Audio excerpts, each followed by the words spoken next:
आज हम बात करेंगे सुंदरता को लेकर। सुंदरता किसको नहीं पसंद, इसलिए आज हम भारत के कुछ सबसे ज़्यादा सुंदर नारियों के बारे में आपको बताएंगे।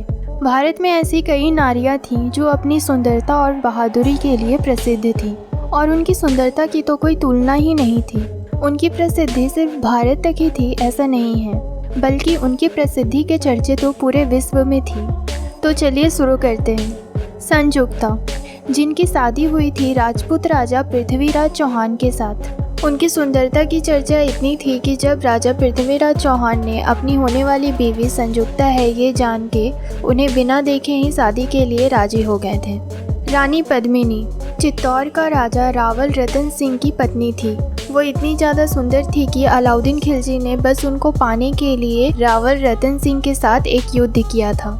पर अलाउद्दीन खिलजी राजा रावल रतन सिंह की युद्ध में हत्या करने के बाद भी वो असल में जीत नहीं पाए थे, क्योंकि अलाउद्दीन खिलजी के महल में पहुंचने से पहले ही रानी पद्मिनी ने हजारों राजपूत स्त्रियों को लेकर अग्नि में प्रवेश करके अपनी प्राण त्याग दी थी। इसीलिए अलाउद्दीन खिलजी रानी पद्मिनी को नहीं पा सके। रानी लक्ष्मीबाई, जन्म के बाद जिनका नाम रखा गया था मणिकर्णिका। झांसी का राजा गंगाधर राव के साथ शादी के बाद उनका नाम बदल दिया गया था। वैसे वो इतिहास में रिपंगना रानी के रूप में परिचित हैं, पर वो एक असाधारण योद्धा होने के साथ साथ बहुत सुंदर भी थीं। उन्होंने अपनी अंतिम सांस तक अंग्रेजों से वीर योद्धा की तरह लड़ाई की।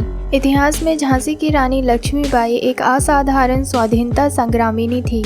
सीता देवी, जो प्रिंसेस करम नाम से भी पूरे विश्व में परिचित थी। सीता देवी उस समय की सबसे सुंदर नारियों में से एक थी।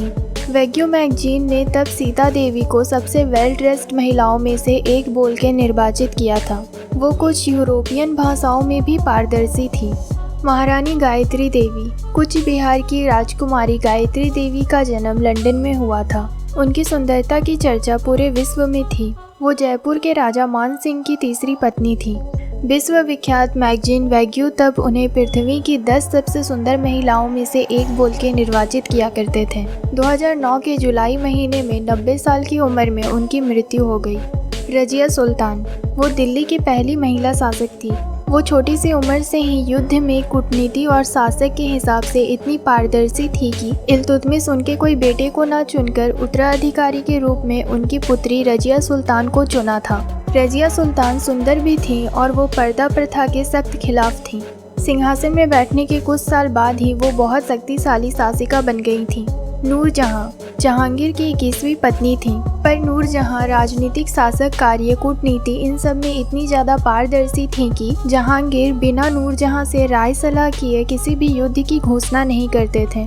नूरजहां का असली नाम था मेहरुनिसा, पर वो इतनी ज़्यादा खूबसूरत थी कि जहांगीर ने उनका नाम नूरजहां रख दिया, जिसका अर्थ था जगत का प्रकाश।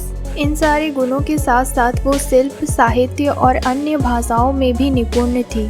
दोस्तों, आपको इन सारी सुंदर रानियों के बारे में जानकर कैसा लगा हमें कमेंट्स में ज़रूर बताएं, और वीडियो अच्छी लगी हो तो प्लीज़ लाइक करें, शेयर करें और हमारे चैनल को सब्सक्राइब करना ना भूलें।